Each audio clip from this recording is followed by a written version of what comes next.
श्री स्वामी समर्थ. जय स्वामी समर्थ. श्री स्वामी समर्थ महाराजांच्या नाम स्मरणाने आजच्या व्हिडिओला सुरुवात करते. तर कसे आहात तुम्ही? आशा करते सगळे स्वस्त असाल, मस्त असाल आणि श्री स्वामी सेवेमध्ये रममान असाल. तर आज आहे 3 मार्च आणि स्वामी महाराजांची जयंती आहे 20 मार्चला. तर जवळजवळ 17 ते 16 दिवसात स्वामी महाराजांची जयंती आलेली आहे. तर काय छोट्या छोट्या सेवा करायच्या आहेत, काय केल्याने महाराज आपल्यावरती प्रसन्न होतील, असं काय नाही महाराज आपल्याला काय केल्याने प्रसन्न होतील अशातलं काही नाही. फक्त श्री स्वामी समर्थ जरी एकदा आपण बोललो तर महाराज ते ऋण पण आपल्यावर ठेवत नाहीत. त्याचा काही ना काही आपल्याला फळ महाराज नक्की देतात. तर या 16 ते 17 दिवसामध्ये आपण काय सेवा केल्या पाहिजेत, काय सेवा केल्या नाही काय पाहिजेत, महाराजांसाठी आपण काय काय म्हणजे असं काही केलं पाहिजे की त्यांचा आशीर्वाद आपल्या डोक्यावर म्हणजे एक जवळजवळ पुढली जयंतीपर्यंत राहायला पाहिजे. तर नक्कीच तुम्ही महाराजांची सेवा जर करायची असेल तर तुम्ही नक्कीच 11 वेळेस तारक मंत्राचा संकल्प करू शकता. जसं की आता आज आहे 3 मार्च. 3 मार्च ते 20 मार्चपर्यंत एवढ्या दिवसामध्ये मी कमीत कमी 5, 7 किंवा 11 किंवा 21 किंवा 51 किंवा 108 वेळेस तारक मंत्राचा मी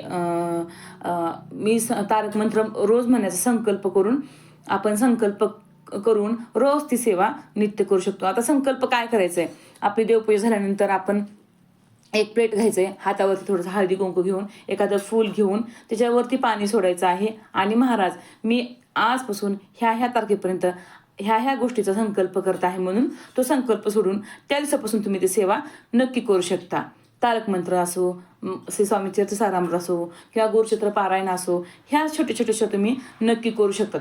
आता माझ्या आयुष्यात स्वामी आल्यापासून माझ्या आयुष्यात महाराज प्रत्येकाला भरभरून देतात. पण कधी देतात? महाराज त्यांचे सगळे भोग संपून घेतात, मग महाराज आपल्याला द्यायला सुरुवात करतात. बरेच जण असे असतात की माझे प्रश्न सुटत नाहीत, माझ्या बरेच अडचणी आहेत, अडचणीशिवाय माणसाचं आयुष्य नाही. म्हणून आपण जास्तीत जास्त महाराजांची सेवा केली पाहिजे.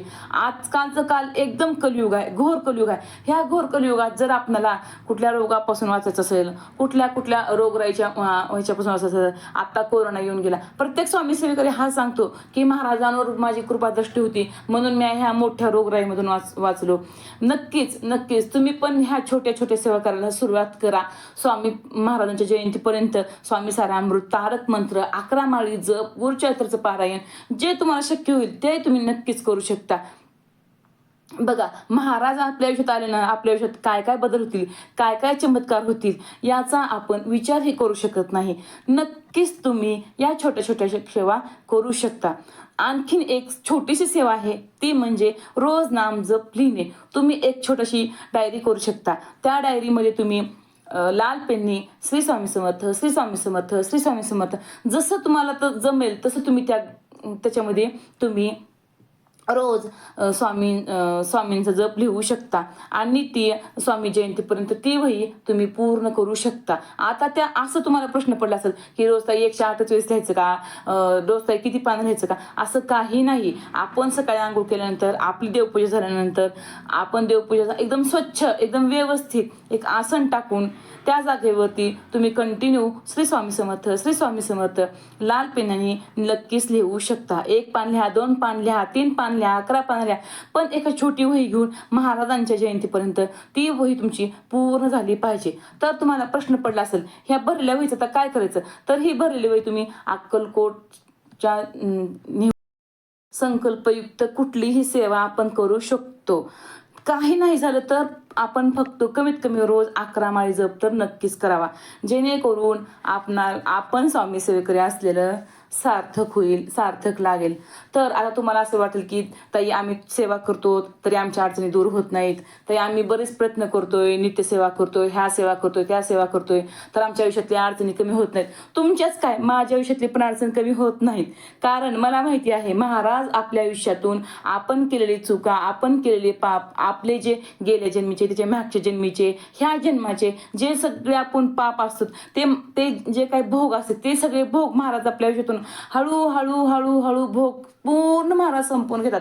आणि एकदा महाराज आपले भोग संपवले, महाराज आपल्याला इतकं भरभरून देतात काय सांगता सोय नाही. माझ्या आयुष्यात पण तेच होत आहे. आज 7-8 ते 9 वर्ष झालं मी स्वतः स्वामी सेवेकरी आहे. माहिती नाही महाराजांचं माझं काय नातं आहे, कसं नातं आहे, पण योगायोग असा आला की मंगळवार पेठमध्ये मी सहजच गेले होते. तिथे गेल्यानंतर महाराजांच्या मठामध्ये त्यांनी एका प्रज्ञाताईंना काहीतरी प्रचिती दिली होती, ह्याची विभूतीची प्रसिद्धी दिली होती. तिथे मला जाण्याचा योग आला. तेव्हापासून महाराज माझ्या आयुष्यात आले. तिथून माझी जर्नी सुरू झाली. जसं महाराजांचं माझं नातं इतकं घट्ट आहे की काय सांगता सोय नाही. दिले मी मान्य करते, माझ्या आयुष्यात पण खूप अडचणी होत्या, आहेत. रोजच अडचणीशिवाय माणसाचं आयुष्यच नाही. पण महाराजांनी माझ्या आयुष्यातून सगळे माझे गेल्या जन्मीचे ह्या जन्मीचे हळूहळू भोग सगळे महाराजांनी संपून घेत आहेत महाराज. आणि मला संकट काळामध्ये महाराज असं माझ्या पाठीशी उभं राहतात. जसं महाराजांचं जे वाक्य आहे, भिवू नकोस मी तुझ्या पाठीशी आहे, ह्या वाक्याला मी खरंच इतकं मनापासून मानते. तुम्ही पण नक्कीच प्रयत्न करा, महाराजांची सेवा करा, स्वामी सेवेकरी व्हा. तर ती वही तुम्हाला कुठे नेऊन द्यायचंय, ती वही तुम्ही नक्कीच अक्कलकोटच्या तिथे नेऊन देऊ शकता. जर तुमच्या आसपास कुठं नवीन मंदिर तयार होत असेल तर त्या मंदिरात पण तुम्ही नेऊन देऊ शकता. त्या मंदिराच्या तिथे बांधकाम करते वेळेस त्या असं म्हणतात की बांधकाम करते वेळेस ती आपली नामजपाची वही तिथं नक्कीच ठेवली जाते आणि त्याच्यावरती आपल्या मंदिराचं बांधकाम केलं जातं. तर ताई मी हे कुठं वही घेऊन जाऊ शकते का, कुठं लिहू शकते का, मी काय करू शकता, नाही ना, असं काहीही नाही. तुम्ही जर तुमची आंघोळ झाल्यानंतर तुम्ही तुमचं रोजचं न चुकता जरी लिहिण्याचा प्रयत्न केला तरी त्याच ठिकाणी तुम्ही बसून करू शकता. आता अडचण आहे, मला प्रॉब्लेम आहे, काहीतरी ही आहे, तर नक्कीच तुम्ही ह्या सेवा करू नका. म्हणजे मला तरी असं वाटतं की ह्या काळामध्ये आपण सेवा न केलं बरं. थोडंसं लेट होईल पण चांगली स्वच्छ मनाने आणि एकाच ठिकाणी बसून तुम्ही त्या सेवा नक्कीच करू शकता. जेणेकरून आपणाला ती सेवा केलेला लाभ होऊ शकते. आपलं मन पण प्रसन्न राहील की बाबा माझं असं होतं, ह्या ठिकाणी मी लिहून गडबड केली, तसं होतं त्या लिहून मी गडबड केली. तसं न करता तुम्ही घरातली जागा निवडा, तिथं व्यवस्थित रोज तुमचं 1, 2, 3 तुम्हाला काय पाहिजे ते स्वामींची जपाची वही पण तुम्ही अशा प्रकारे जयंतीपर्यंत पण ती पण तुम्ही पूर्ण करू शकता. बघा महाराज आपल्याला इतकं भरभरून देतात की आपण त्याची कल्पनाही करू शकत नाही.